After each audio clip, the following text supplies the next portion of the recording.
अल्हम्दुलिल्लाह अल्हम्दुलिल्लाहि रब्बिल आलमीन वल आक़िबतु लिल मुत्तक़ीन वस्सलातु वस्सलामु अला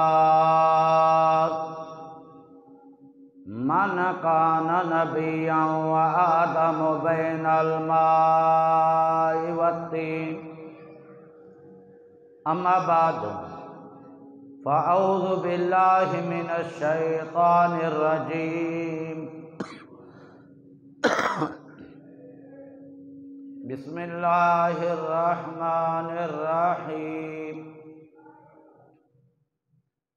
तिलकर रसूल फ़द्दलना बादहुम अला बाद मिनहुम मन कल्लमल्लाहु व रफ़अ दरजात।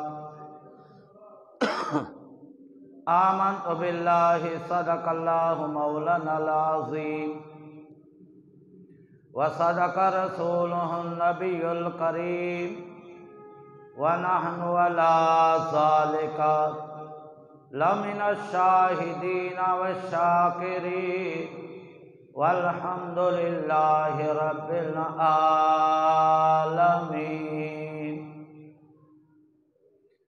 बंदाए परवरदिगारे आलम उम्मते अहमद नबी दोस्त दारे चार यारम ताबे औलादे अली मज़हबे हनफिया दारम मिल्लते हज़रत खलील खाक पाए गौसुल आज़म ज़ेरे साया हर वली।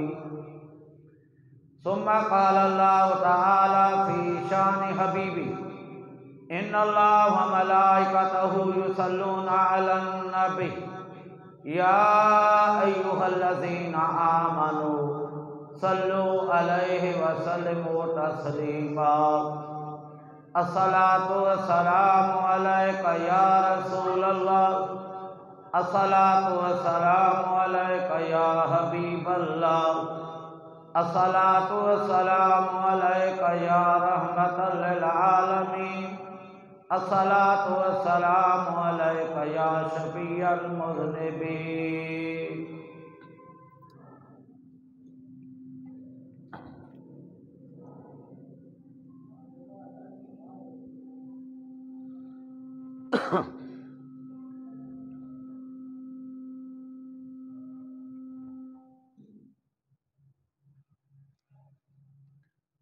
मेरे मोहतरम मुकर्रम मोहतरम मुआज़्ज़म प्यारे बुजुर्गों नौजवान साथी और अज़ीज़ भाइयों, दुआ है कि अल्लाह ताला जल्ल मजदुहुल करीम की मुक़द्दस मुबारक लाराए पर बेऐब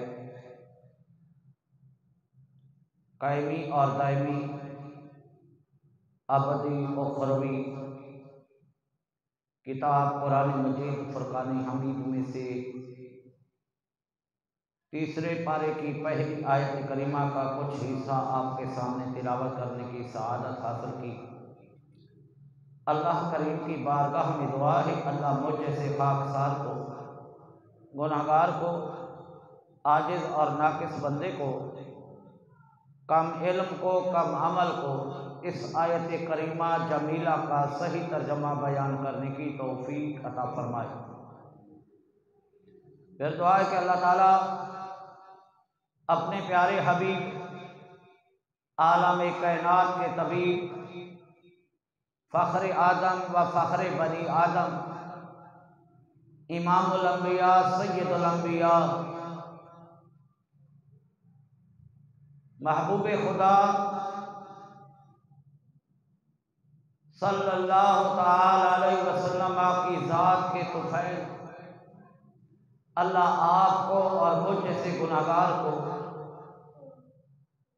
हक़ को सुनने के बाद हक़ को समझने, हक़ को कबूल करने, फिर हक़ पर अमल करने की तौफीक अता फरमाए। दोस्ताने मन, कुरान पाक की जो आयत करीमा पढ़ी है अल्लाह तबारक व तआला ने जहाँ रसूलों का जिक्र किया है, पहले ये बात ज़हन नशीन कर दें, हर नबी जो है वो रसूल नहीं होता, और हर रसूल जो है वो नबी भी होता है, रसूल भी होता है।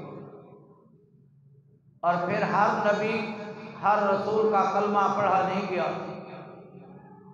बल्कि कुछ अंबिया अलैहिस्सलातु वस्सलाम का दुनिया में कलमा पढ़ा गया, और कुछ ऐसे नबी और रसूल भी आए जिनको अल्लाह ने आसमानी किताबें अता करके भेजा, जिसमें हज़रत सैयदना दाऊद अलैहिस्सलातु वस्सलाम को ज़बूर अता की गई, और हज़रत सैयदना मूसा अलैहिस्सलातु वस्सलाम को तौरात अता की गई, और हज़रत सैयदना ईसा अलैहिस्सलातु वस्सलाम को इंजील अता की गई, और मेरे प्यारे आका इमामुल अंबिया सल्लल्लाहु तआला अलैहि वसल्लम को कुरान जैसी मुक़द्दस किताब अता की। अब सेन में सवाल होता है, क्या ये अंबिया और रसूल जो हैं वो एक जैसे हैं? तो अल्लाह ने कुरान में इसका जवाब अता फरमाया है। फरमाया तिलकर रसूल फद्दलना बादहुम अला बाद, हमने बाज़ रसूलों को बाज़ के ऊपर फौक़ियत अता फरमाई, यानी एक से एक का दर्जा बुलंद फरमाया। और वो रसूलों में से एक रसूल ऐसे भी हैं जिनका कुरान पाक में अल्लाह तबारक व तआला ने फरमाया, एक में ऐसा रसूल भी है जिससे मैं कलाम का शर्फ भी अता किया, और कलाम का शर्फ हज़रत सैयदना मूसा अला नबीना अलैहिस्सलातु वस्सलाम को अता किया, और फरमाया मैंने बाज़ रसूलों को बाज़ के फ़ज़ाइल के अंदर इतनी फ़ज़ाइल अता फरमाए हैं कि उनके दर्जे एक से एक के बुलंद फरमा दिए। अब अल्लाह ताला ने कुरान पाक में दर्जात का हुक्म दिया है। दर्जात से मुराद क्या है? मुफस्सिरीन ने लिखा है, एक दर्जा ज़मीन से लेकर पहले आसमान तक एक दर्जा, पहले आसमान से लेकर दूसरे आसमान तक एक दर्जा, और फिर दूसरे आसमान से लेकर तीसरे आसमान तक एक दर्जा, और फिर तीसरे आसमान से लेकर चौथे आसमान तक एक का दर्जा, और फिर चौथे आसमान से लेकर पांचवें आसमान तक एक का दर्जा, और फिर पांचवें आसमान से लेकर छठे आसमान तक एक दर्जा कहा गया, और फिर छठे आसमान से लेकर सातवें आसमान तक एक दर्जा कहा गया। तो अल्लाह ताला ने फरमाया वरफ़अ दरजातहुम, मैंने उनके दर्जात को बुलंद किया है, यानी एक दर्जा नहीं कई दर्जे उनको बाज़ रसूलों के दर्जात को बुलंद फरमाया। तो आज मेरा मौजू सुखन हज़रत सैयदना मूसा अलैहिस्सलातु वस्सलाम के मुतालिक है। हज़रत सैयदना मूसा अलैहिस्सलातु वस्सलाम साहिब कलमा भी हैं और साहिब किताब भी हैं, और अल्लाह ताला ने आपको रसूल भी बनाया है और रसूलों में उलुल अज़्म भी बनाया। और फिर एक शान आपकी ये भी है, अल्लाह ने बगैर किसी वसीले के, बगैर किसी ताल्लुक और रास्ते के, अल्लाह ताला ने मूसा अलैहिस्सलाम को कलाम का शर्फ भी अता फरमाया। क्योंकि हर नबी के पास वाही आती थी। हजरत मूसा अलैहिस्सलाम तूर के ऊपर जाकर अल्लाह से हम कलाम होते थे। तो सैयदना मूसा अलैहिस्सलातु वस्सलाम के मुतालिक मुख्तसर ये है, जब आपकी विलादत बासआदत होने लगी उस वक्त फिरऔन की हुकूमत थी, और फिरऔन की हुकूमत मिस्र के अंदर थी, और फिरौन एक ऐसा मगरूर शख्स था जो अपने आप को माज़अल्लाह खुदा कहता था। एक दिन अपने महल के अंदर सोया हुआ था, आलम ख्वाब में देखता है कि एक जमीन की मशरिक की जानिब से शोला उठा और उसने पूरी बनी इसराइल को जला के रख दिया। बड़ा परेशान हुआ। सुबह कैनू से पूछने लगा, बताओ तो सही इसकी ताबीर क्या है। तो कैनू ने कहा कि ऐ फिरौन, तेरी सल्तनत के अंदर, तेरी बादशाहत के अंदर एक ऐसा बच्चा पैदा होगा जो तेरी हुकूमत के ज़वाल का सबब बने। बल्कि उन्होंने ये भी कहा कि बनी इसराइल के अंदर एक बच्चा पैदा हो। तो फिरौन ने आर्डर किया, आज के बाद जो बच्चा पैदा हो उसको कत्ल कर दिया जाए। मुफस्सिरीन ने लिखा कि लाखों बच्चे उसने अपनी हुकूमत बचाने के लिए कत्ल कर। और बनी इसराइल का ताल्लुक ये जो मिस्र के अंदर रहते थे हजरत यूसुफ अलैहिस्सलाम के दौर से थे। जिस तरह हमें इल्म है कि हजरत यूसुफ अलैहिस्सलाम का वालिद माजिद हजरत सैयदना याकूब अलैहिस्सलातु वस्सलाम, और सैयदना याकूब अलैहिस्सलातु वस्सलाम हजरत इब्राहीम की औलाद में से थे। क्योंकि हजरत इब्राहीम के दो बेटे थे, एक का नाम था हजरत इसहाक, दूसरे का नाम था हजरत इस्माइल रज़ी अल्लाह तआला अलैहिमुस्सलातु वस्सलाम। तो हजरत इसहाक की औलाद में हजरत याकूब अलैहिस्सलातु वस्सलाम थे, और हजरत याकूब की औलाद में हजरत यूसुफ अलैहिस्सलातु वस्सलाम थे। और ये लक़ब बनी इसराइल का हजरत याकूब अलैहिस्सलातु वस्सलाम का था। तो फिरौन ने जब ये काम किया, अब फिरौन की कौम उसके पास आई, कहने लगी, फिरौन जो कुछ तू कर रहा है, कुछ सालों के बाद ऐसा भी हो सकता है कि कोई बनी इसराइल में बच्चा नहीं होगा, ना वो जवान होगा ना आपकी खिदमत करेगा। फिर फिरौन ने अपना आर्डर तब्दील किया कि 1 साल जो बच्चे पैदा हो उनको जिंदा छोड़ दिया जाए, और दूसरे साल में जो बच्चे पैदा हो उनको कत्ल कर दिया जाए। इसी इस्लाम में हजरत मूसा अलैहिस्सलाम अपनी वालिदा मोहतरमा के शिकम में अतहर के अंदर है। तो हजरत मूसा अलैहिस्सलाम जब अपनी अम्मा के पेट में आए, मुफस्सिरीन ने लिखा है कि अल्लाह ताला ने आपकी वालिदा मोहतरमा के कोई आसार नहीं पैदा किए कि लोगों को पता चल सके। क्योंकि फिरौन ने एक काम ये किया कि बच्चे जब पैदा होते उसको कत्ल कर देता।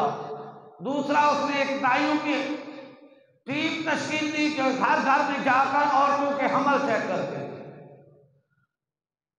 तो हजरत मूसा अलैहिस्सलाम की जब विलादत का टाइम आया तो अल्लाह ताला ने आपकी वालिदा मोहतरमा को कुछ इल्का फरमा दिया कि आपके दिल में ये बात आ गई कि जब मेरा बच्चा पैदा होगा मैं इस बनी इसराइल की कौम के अंदर उस बच्चे को दुनिया को नहीं दिखाऊंगी।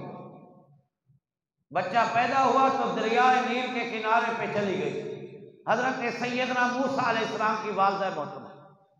बच्चे की विलादत के बाद एक संदूक तैयार किया और उस संदूक के अंदर हजरत मूसा अलैहिस्सलाम को लिटा दिया, और उस संदूक को दरिया के अंदर जैसे पानी का बहाव था उस तरफ तैरा दिया। वो पानी चलते चलते संदूक तैरते तैरते फिरौन के महल के साथ एक तालाब बना हुआ था, जिस तालाब के अंदर फिरौन और उसकी जो बीवी थी वो उस तालाब के अंदर नहाते भी थे और खुश भी होते थे। तो सैयदना मूसा अलैहिस्सलाम का संदूक जब उस तालाब में पहुंचा तो फिरौन की बीवी ने देखा कि संदूक अब हमारे तालाब में आ चुका है। उसने खातिमा को कहा कि संदूक को पकड़ के आओ। जब संदूक को लेकर फिरौन की बीवी के पास ले गए तो बीवी ने कहा कि संदूक को खोलो। जब खोला तो एक सेहतमंद नूरानी चेहरे वाला बच्चा उसके अंदर लेटा हुआ था। और अपना अंगूठा हजरत मूसा अलैहिस्सलाम चूस रहे थे। फिरौन की बीवी ने आपका हुस्न जमाल देखा, दिल में ख्याल किया कि अल्लाह ताला ने हमारे ऊपर फजल किया कि ऐसा नूरानी चेहरे वाला बच्चा हमें अता कर दिया। बड़ी खुश हो गई। जब फिरौन आया घर के अंदर, फिरौन की घरवाली कहने लगी कि अल्लाह ने आज हमारे ऊपर बहुत बड़ा एहसान किया कि हमें सेहतमंद नूरानी चेहरे वाला बेटा अता किया है। ये तो मेरी आंखों की ठंडक है। फिरौन ने कहा ये तेरी आंखों की ठंडक हो सकती है, मेरे आंखों की ठंडक नहीं बन सकता, क्योंकि हो सकता है कि ये मेरी हुकूमत का ज़वाल का सबब बने। अब मुफस्सिरीन ने यहाँ एक जुमला लिखा है, फरमाया अगर फिरौन ये कह देता तेरी आंखों की भी ठंडक है, मेरी आंखों की भी ठंडक है, तो हो सकता है अल्लाह उसको हिदायत अता फरमा देता। फिरौन ने कहा कि ये तेरे आंखों की ठंडक है। तो फिरौन की घरवाली ने अब अपनी खादमा को बुलाया, कहा कि दूध का इंतजाम करो। बहुत सी औरतों को बुलाया गया। जब मूसा अलैहिस्सलाम को उनके दूध के करीब ले जाते, मूसा अलैहिस्सलाम मुंह फेर लेते। बात एक रिवायत ये भी है कि मूसा अलैहिस्सलाम की को जब माँ ने दरिया के सफर किया संदूक के अंदर बंद करके, तो आपकी बेटी थी जो मूसा अलैहिस्सलाम की बहन थी, वो भी देखते देखते फिरौन के घर के अंदर दाखिल हो गई। वो निगाह लगा के देख रही थी कि ये मेरे भाई वाली संदूक जाती कहाँ। अब जब औरतों का दूध पीने से मूसा अलैहिस्सलाम ने इनकार किया, तो मूसा अलैहिस्सलाम की